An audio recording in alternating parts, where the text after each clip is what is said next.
Hi, my name is Marta, and this lesson is devoted to past simple tense. Past simple is something in the past, yeah? Past, present and future. So past to przeszłość, present teraźniejszość and future przyszłość. Okay, let me first tell you something.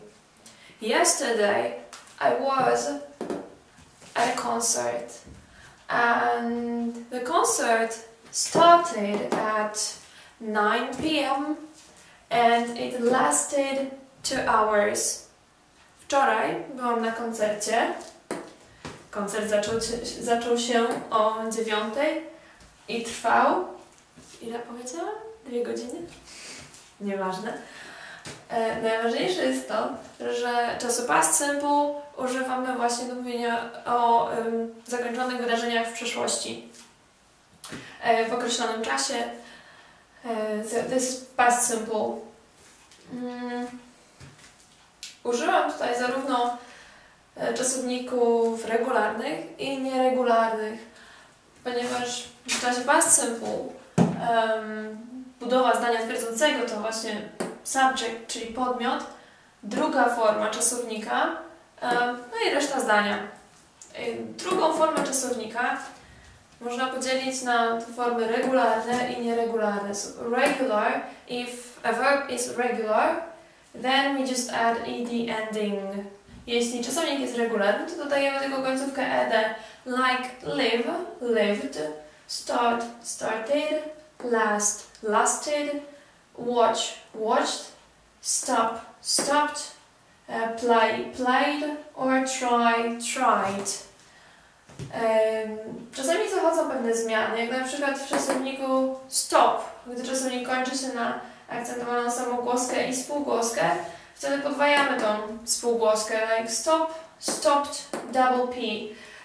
Jeśli czasownik kończy się na spółgłoskę i Y, to zamieniamy Y na I dopiero dodajemy końcówkę ed. So try, tried. Natomiast jeśli przed Y występuje samogłoska, dodajemy tylko końcówkę ed. Play, played, like here. And there is a group of irregular verbs. Irregular verbs, they have different forms for the second and the third form.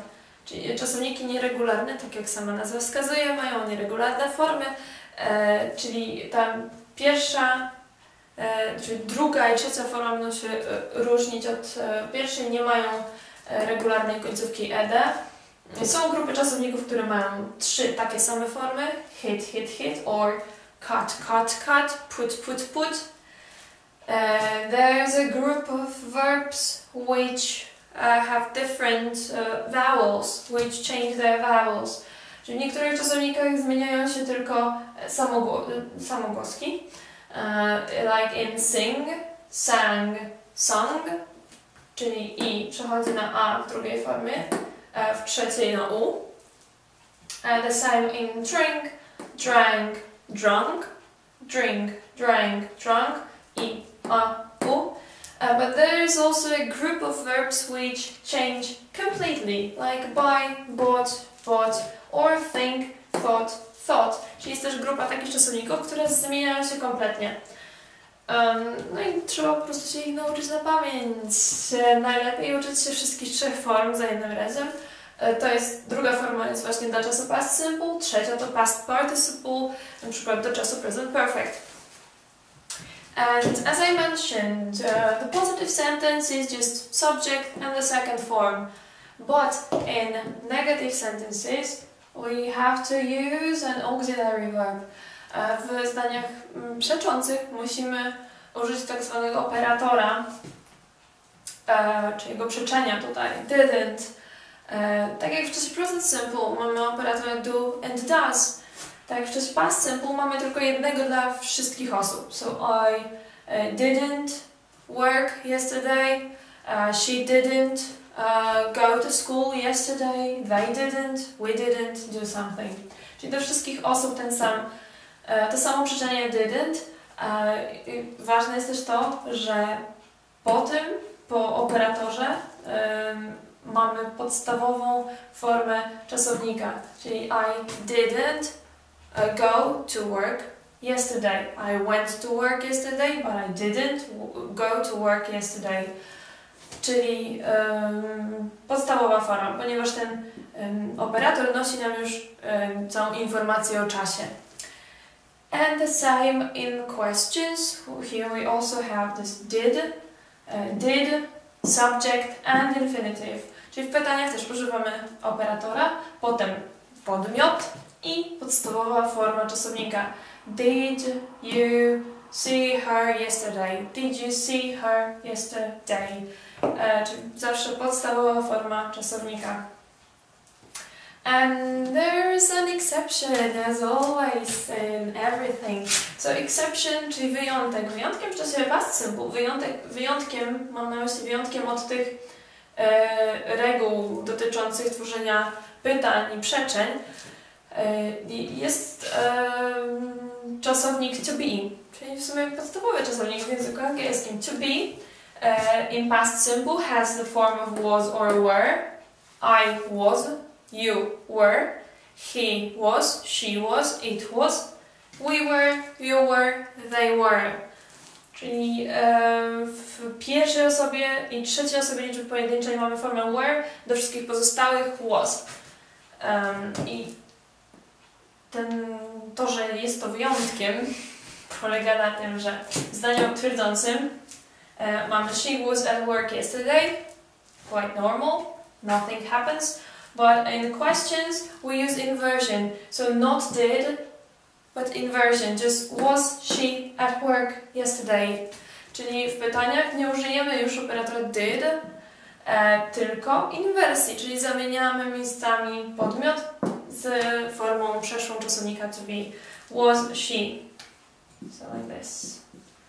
Okay, and in negative sentences we use not. So she wasn't at work. She was not at work. I was not at school. They were not at work. Czyli przeczenia tworzymy poprzez dodanie not do czasownika was or were. So that's the exception. Now let me tell you about the use.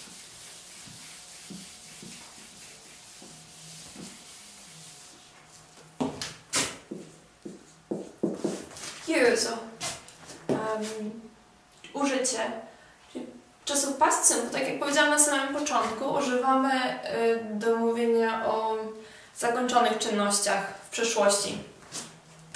Single, complete action.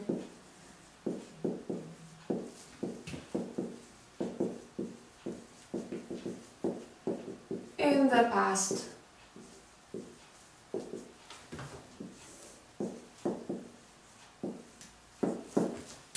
So this is a single, complete action in the past. Czyli jakaś ukończona czynność w przyszłości, jakieś zakończone wydarzenie w przyszłości, które nie ma tak naprawdę wpływu na teraźniejszość. So, single complete action in the past. Then we use past simple, like I was on the concert yesterday. And then longer but complete action.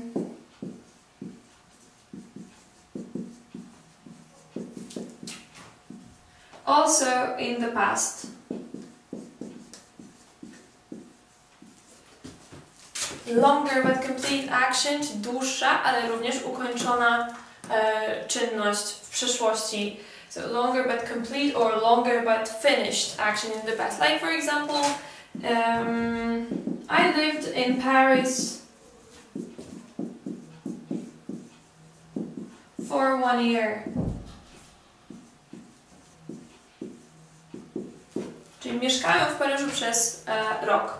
Mieszkałam w Paryżu przez rok. Jest to zakończona czynność w przeszłości, w jakimś określonym momencie i nie ma wpływu na teraźniejszość. Nie mówimy, to nie znaczy, że mieszkamy w Paryżu od roku, bo to nie jest czas present perfect, to jest czynność ukończona, która zdarzyła się w jakimś momencie w przyszłości, trwała rok, 1 year, but it's finished and complete, okay? I lived in Paris for 1 year, so this is a longer period, but complete. And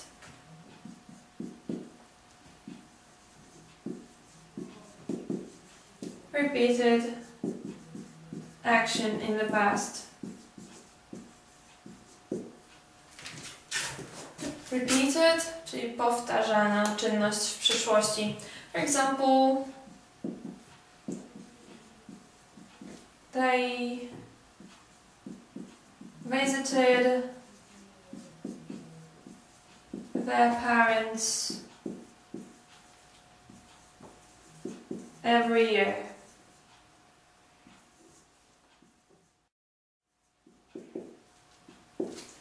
They visited their parents every year, czyli odwiedzali swoich, chcę napisać every weekend. It doesn't matter. Okay, every weekend. So they visited their parents every weekend, odwiedzali swoich rodziców w każdy weekend.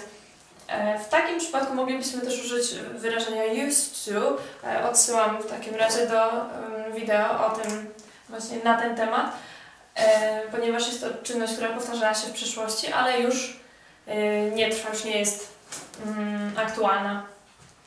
So this is past simple, and once again, single complete action in the past, longer but also complete or finished action in the past, and repeated action in the past. That's past simple. And I think that it's all about this tense. Thanks for watching. Bye bye.